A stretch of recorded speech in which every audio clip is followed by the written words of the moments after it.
జై శ్రీరామ్ ఫ్రెండ్స్. ఆత్మిక హిందూ సోదరులందరికీ నమస్తే. నేను మీ గాజుల నాగేంద్ర. ఈరోజు మనం ఒక ప్రముఖ పుణ్యక్షేత్రం కొడుముడి మగుడేశ్వర ఆలయం గురించి పూర్తి వివరాలు ఈ వీడియోలో తెలుసుకుందాం. ఇది పార్ట్ 1 వీడియో. పార్ట్ 2 వీడియో కూడా చేశాము. అందులో కూడా కొద్దిగా ఇన్ఫర్మేషన్ అనేదైతే మీకైతే తెలియజేశాను. ఎవరైనా చూడనటి వాళ్ళు ఉంటే చూడండి. కొడుముడిలోని మగుడేశ్వర ఆలయం భారతదేశంలోని తమిళనాడులోని ఈరోడ్ జిల్లాలో ఉంది. ఇది ఒక పెద్ద హిందూ దేవాలయం. ఈ ఆలయం అగస్త్య మహర్షికి సంబంధించి ఉంటుంది. ఇక్కడ ప్రధాన దేవుడు వచ్చి ఈశ్వరుడు. ఇది ఈరోడ్ జిల్లాలో ఉందన్నమాట. కొడుముడి అనే ఊరు. ఇది ద్రావిడ నిర్మాణ శైలి కలిగి ఉందన్నమాట. ఈ టెంపుల్ అనేది ఆర్కిటెక్చర్ ఎత్తు 183 మీటర్లు ఉంది. ఈ ఆలయం ఈరోడ్ నుండి 40 కిలోమీటర్లు మరియు కరూర్ నుండి 25 కిలోమీటర్ల దూరంలో ఉంది. ఇది ఈరోడ్ సెంట్రల్ బస్ టెర్మినల్ నుండి మరియు ఈరోడ్ జంక్షన్ రైల్వే స్టేషన్ నుండి కూడా ఇక్కడికి రావచ్చు. ఈరోడ్ తిరుచిరాపల్లి లైన్లో ఉన్న కొడుముడి రైల్వే స్టేషన్ యాత్రికులకు సేవలు అందిస్తుంది. ఈ ఆలయం రైల్వే స్టేషన్కు దగ్గరగా ఉంది. సమీప విమానాశ్రయాలు కోయంబత్తూర్ మరియు తిరుచిలో ఉన్నాయి. రెండు దాదాపు 110 కిలోమీటర్ల దూరంలో ఉన్నాయి. ఈ ఆలయం కావేరీ నది ఒడ్డున ఉంది. ఈ ఆలయం ఎదురుగా ఉన్న నది మధ్యలో ఉన్న రాతి ఒక అగస్త్య మహర్షి అని నమ్ముతారు. తూర్పుముఖంగా ఉన్న ఆలయం 640 అడుగులు పొడవు మరియు 484 అడుగుల వెడల్పుతో ఉంది. ఈ ఆలయంలో శివుడు, విష్ణువు మరియు బ్రహ్మ విగ్రహాలు ఉన్నాయి. అందుకే దీనిని త్రిమూర్తి కోవిల్ అని పేరు వచ్చింది. ఈ విశాలమైన ఆలయంలో తూర్పు వైపున 3 ప్రవేశ ద్వారాలు ఉన్నాయి. మధ్య ద్వారానికి ఉత్తరాన కొడుముడినాథర్ మరియు మగుడేశ్వర్ అని పిలువబడే ప్రధాన దైవం శివుని మందిరానికి ప్రవేశ ద్వారం ఉంది. మధ్య ద్వారానికి దక్షిణాన పన్నోలి నాయకి మరియు సౌదరాంబిక అని పిలువబడే శ్రీదేవత తల్లి పార్వతి ఆలయానికి ప్రవేశ ద్వారం ఉంది. విష్ణువును వీరనారాయణ పెరుమాళ్ అని పిలుస్తారు. కుంచిత పాద నటరాజన్ తన 2 పాదాలను నేలపై ఉంచాడు. ఎడమ పాదం పైకి లేచింది. స్థల వృక్షం వన్ని చెట్టు మరియు తీర్థం కావేరీ నది. ఇది 7 ప్రధాన ఆలయాలను కలిగి ఉన్న ఒక పెద్ద ఆలయ సముదానం. ఇప్పుడు మీరు చూస్తూ ఉండేది వన్ని చెట్టు. దాదాపు 3000 సంవత్సరాల క్రితం చెట్టు అన్నమాట. ఇది ఇక్కడ బ్రహ్మదేవుని ప్రతిష్ఠించారు. చెట్టు కింద చూడస్తున్నారు మీరు. ఇది బ్రహ్మదేవుడు, అత్యంత అరుదుగా కనబడే బ్రహ్మదేవుల యొక్క దేవస్థానం. ఇక్కడ మగుడేశ్వర్, సుందరి నాయకన్, వీరనారాయణ పెరుమాళ్, తిరుమంగై నాచియార్ తాయర్ అంటే మహాలక్ష్మి అమ్మవారి టెంపుల్. చూడండి, చాలా బాగుంటుంది. వన్ని చెట్టు, ఆంజనేయ స్వామి వారి దేవస్థానం, శనీశ్వర స్వామి వారి దేవస్థానం, నవగ్రహాలు, సూర్యచంద్రులు, ఇవి రాతితో చేసిన మందిరాలు అన్నమాట. ఈ ఆలయం పురాణం అగస్త్య మహర్షికి సంబంధించినది. ఒకసారి అగస్త్య మహర్షి విగ్రహం అదృశ్యమవుతుందని గమనించి తన చేతిలో ఆ విగ్రహాన్ని పట్టుకున్నాడు మరియు ఆయన వేలిముద్రలు ఆ దేవతపై కనిపిస్తాయి. పాండ్యరాజులు ఈ ఆలయాన్ని క్రమం తప్పకుండా పోషించారు మరియు పాండ్యరాజుల సంబంధం కారణంగా ఈ శివస్థలాన్ని తిరుప్పండి కొడుముడి అని పిలుస్తారు. ఈ ఆలయంలో రాజు సుందర పాండ్యన్ కేసరి పాలన నుండి శిలాశాసనాలు ఉన్నాయి. ఈ ఆలయం కావేరీ నది పశ్చిమ ఒడ్డున ఉంది. పురాణాలు ఆదిశేషుడు మరియు వాయుదేవుడు మధ్య జరిగిన బల పరీక్షలో ఆదిశేషుని తల నుండి 5 రత్నాలు చెల్లాచెదురుగా పడ్డాయని పురాణాలు చెబుతున్నాయి. తిరువన్నామలలో ఒక రూబీ రాయి, ఇంగోమలైలో ఒక పచ్చ, పొతికేనులో ఒక నీలమణి, వట్పొక్కిలో ఒక మాణిక్యం మరియు ఒక వజ్రం ఈ ఆలయంలో ఉన్నాయి.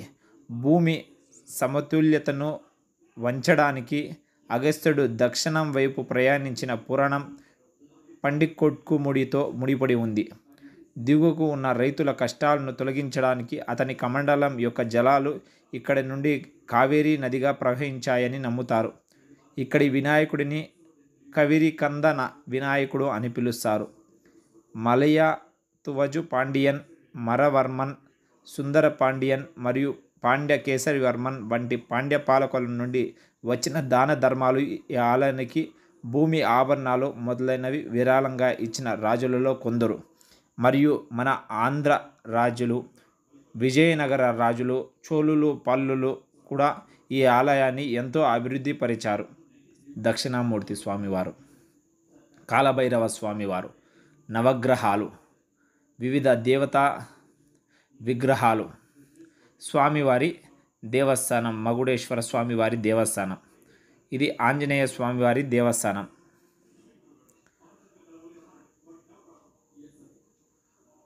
ఈ ఆలయంలో బ్రహ్మోత్సవం తమిళ మాసం చిత్తిరైలో జరుపుకుంటారు.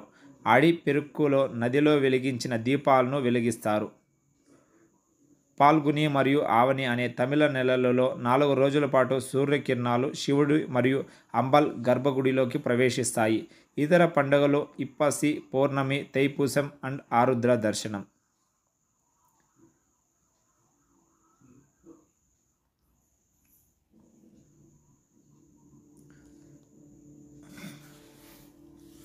ఈ ఆలయం శిల్పకళ వైభవం చాలా చక్కగా ఉంటుంది.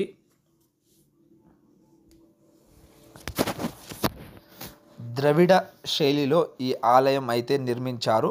ఇది మెయిన్ శివ టెంపుల్ అన్నమాట. ఇక్కడ చూడండి, ఉపాలయాలలో దేవాలయం పక్కన వినాయకుడు, సప్తమాత్రికలు, వరాహి అమ్మతో చేరి ఉన్నారు. ఇది వీరనారాయణ స్వామివారి దేవస్థానము. ఇక్కడ అయితే కావేరీ నదికి పశ్చిమం వైపు 2 రాగి చెట్టులు ఉన్నాయి. ఇవి దాదాపు 2000 సంవత్సరాల క్రితం వాటిది. ఇక్కడ ఎక్కువగా స్వామివార్లు, అమ్మవార్లు, నాగరాళ్ళు విగ్రహాలు అయితే ఇక్కడ పెట్టారు. భక్తులు ఇక్కడైతే అభిషేకాలు చూస్తారు. అది అయితే మీరు లైవ్లో చూస్తారు. ఇక్కడైతే భక్తులు పవిత్ర స్థానాలు అయితే చేస్తారు. మరియు ఎన్నో రకాలైనటువంటి జాతక దోషాలకు,